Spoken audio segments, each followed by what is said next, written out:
नोरमा group, जो सोचता है वो करता है। आपके अपने सपनों का आशियाना।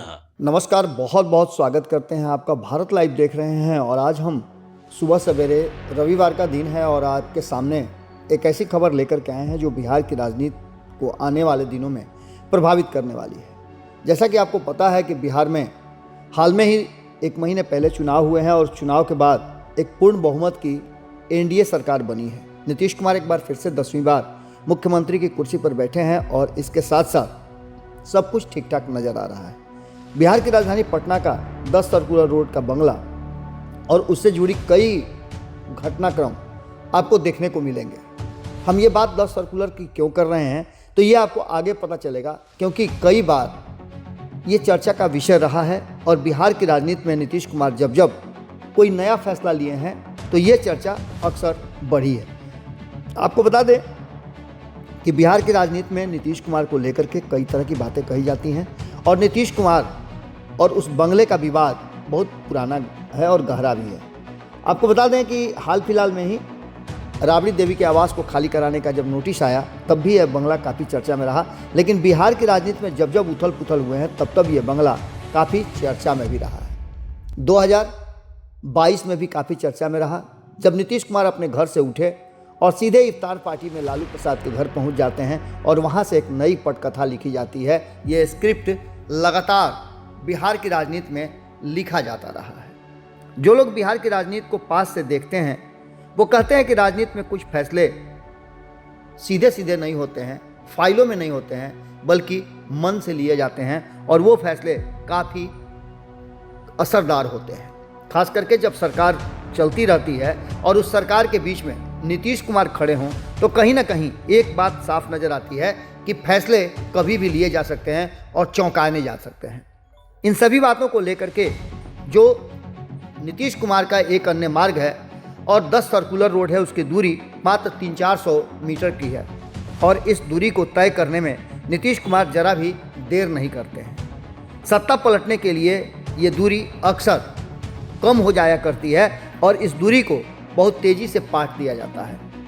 आखिरकार इस दूरी को पाटने की चर्चा फिर से क्यों हो रही है, तो इसके पीछे कई कहानियां हैं जिसको लेकर के कहा यह जा रहा है कि नीतीश कुमार एक बार फिर से उस जगह पर आकर के खड़े हैं जहां उनके लिए फैसला लेना आसान हो जाएगा। राजनीतिक संकेतों और बदलते समीकरण को ले देखा जाए तो कई ऐसे हिडन एजेंडे हैं, कई ऐसे धागे हैं जो आपस में उलझे भी हुए हैं और कई धागे सुलझाने की कोशिश भी की जा रही है।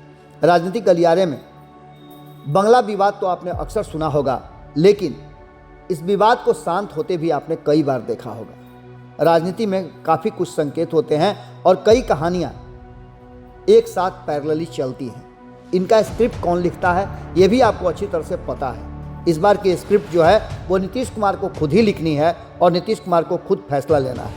वर्तमान जो स्थिति है उसमें काफ़ी कमज़ोर जो विपक्ष है वो नज़र आ रही है। खास करके राजद की बात करें तो राजद की स्थिति 2010 जैसी हो गई है, जब नीतीश कुमार ने पूरी तरह से नीतीश कुमार को बिहार की राजनीति से उखाड़ फेंका था। इस बार भी बिल्कुल वही हुआ है। वहीं नीतीश कुमार का नंबर जो है वो 7 काफ़ी लक्की होता है।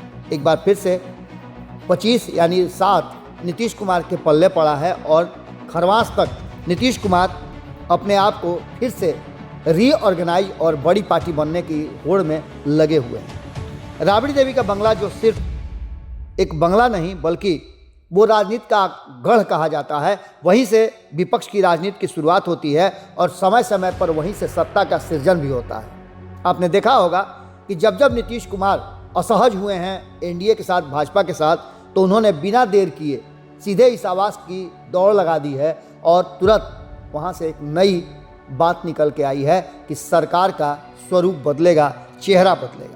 तेजस्वी यादव की राजनीतिक यात्रा की नींव भी इसी जगह पड़ी थी और लालू प्रसाद इस जगह को कहीं ना कहीं एक तरह समझिए तो बिहार का मक्का मदीना बना करके रखे हुए हैं। नीतीश कुमार के साथ रिश्ते कभी बनते और बिगड़ते भी रहे हैं, तो नीतीश कुमार ने चुप्पी साध करके भी कई बार राजद के लिए और तेजस्वी यादव के लिए रास्ते खोले हैं।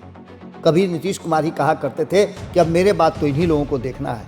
लेकिन इस चर्चा के साथ साथ अब एक बड़ी चर्चा शुरू हो गई है कि भारतीय जनता पार्टी जितना तेजी से आगे बढ़ रही है उसी तेजी से नीतीश कुमार के फैसले का भी इंतजार किया जा रहा है। अब ये फैसले कितने महत्वपूर्ण होंगे और इसके मायने क्या होंगे ये देखना बड़ा दिलचस्प होगा। लेकिन एक बात तय माना जा रहा है कि जिस तरह से राबड़ी देवी 2006 में यहाँ रहने आई थी उसके बाद से लगातार वहीं रह रही हैं और इसको लेकर के जब नोटिस आया तो विवाद बढ़ा था। बंगला नहीं खाली करने की बात भी कही जा रही थी और इसी से राजनीति की कई सुक्तियाँ रची गई हैं। आपको बता दें कि इन सभी बातों को लेकर के 2022 में जब नीतीश कुमार को ऐसा लगा था कि अब वो एनडीए के साथ नहीं चल सकते हैं और जो बयान आ रहे थे खास करके भारतीय जनता पार्टी के नेताओं की तरफ से, चाहे वो बिहार के हों या फिर केंद्रीय नेतृत्व से, उन बयानों से नीतीश कुमार असहज हो रहे थे। अचानक से वो उठे थे, जैसा कि मैंने पहले भी आपको बताया, और इफ्तार पार्टी लालू के घर में हो रही थी। उस इफ्तार पार्टी में 25 अप्रैल को वो सीधे सीधे खाली पांव दौड़े हुए चले गए थे। नीतीश कुमार उस शाम इफ्तार पार्टी में शामिल होने राबड़ी आवास पर पहुंचे और इस दूरी को उन्होंने बहुत ही कम कर दी। ये दूरी सिर्फ इफ्तार पार्टी की नहीं थी, लालू और नीतीश की नहीं थी, बल्कि बिहार की सियासत की भी दूरी कम हो रही थी। इस दूरी ने बिहार में सरकार बदल दी और भारतीय जनता पार्टी सत्ता से बेदखल हो गई। ये सारी कहानी आपको पता है, लेकिन ये सफ़र लंबा नहीं चल पाया। 17 महीने के बाद नीतीश कुमार फिर से एनडीए में वापसी कर गए और यहाँ आकर के उन्होंने एक बार फिर वो बात बताई जो वो बताना चाहते थे। केंद्र की सत्ता में नीतीश कुमार की दखल बढ़ी, 12 सीटें जीत करके आए और उनके बैसाखी पर केंद्र की सरकार टिकी हुई है। तो वहीं बिहार में भी नीतीश कुमार 4 ही सीट कम नंबर 1 बनने से हैं। इसकी भी तैयारी नीतीश कुमार कर रहे हैं। किसी और कड़ी में हम आपको ये कहानी बताएंगे, लेकिन वर्तमान जो कहानी है उस कहानी ने तो हलचल मचा के रखा है। नीतीश कुमार क्या फैसला लेते हैं और नीतीश कुमार के फैसलों का क्या असर होता है बिहार की राजनीति में, ये आप अच्छी तरह से जानते हैं। इसकी स्क्रिप्ट और कौन लिख रहा है नीतीश बाबू का स्क्रिप्ट, ये बातें आप अच्छी तरह से समझ रहे हैं। 2024 के चुनाव में नीतीश का स्क्रिप्ट भी लिखा गया था और 2025 के चुनाव में भी। 2025 के स्क्रिप्ट में नीतीश कुमार एक बार फिर से बाउंस बैक किए थे और ये स्क्रिप्ट मैंने पहले भी आपको बताया था कि नीतीश कुमार ने खुद ही इसका क्लाइमेक्स लिखा था और पहले ही बता दिया था कि 2025 225। ये स्क्रिप्ट नीतीश कुमार का लिखा हुआ है। अगर आपको याद नहीं है तो लोकसभा चुनाव के बाद जब बिहार में उपचुनाव हो रहे थे 4 सीटों की और नीतीश कुमार ने एनडीए की बैठक बुलाई थी, तो आपको याद होगा कि उन्होंने 225 का लक्ष्य तय किया था और इसी लक्ष्य पर एनडीए गठबंधन के सभी घटक दल अलग अलग जगह पर एक साथ दिखते थे और एक तरह की बैठक करते थे। नीतीश कुमार ने यह तय कर लिया था कि किसी भी परिस्थिति में कहीं भी ये बातें तय होती नजर आएंगी कि नीतीश कुमार जब भी फैसला लेंगे तो उस फैसले के साथ एनडीए के सभी घटक दलों को तैयार रहना होगा। कुछ बीच में डिफरेंसेस भी आए जिसको भारतीय जनता पार्टी पर दबाव डाल करके उन्होंने दूर करवाया और अंततः 5 के 5 दल एनडीए गठबंधन के रहे, जिसका 5 पांडव नाम दिया गया और उसके परिणाम आपको पता है। लेकिन पास आने की नहीं, अब दूर लिख जाने की कहानी लिखी जा रही है और इसका क्लाइमेक्स क्या होगा थोड़ा सा इंतजार कीजिए। 100 दिनों का जो टारगेट नीतीश कुमार ने दिया है वो टारगेट पूरा होने के बाद, और दूसरी सबसे महत्वपूर्ण बात कि नीतीश कुमार ने मंत्रिमंडल में अपने कम लोगों को बहुत ही विश्वस्त लोगों को क्यों रखा है, इसके पीछे की भी कहानी आपको अच्छी तरह से बताएंगे।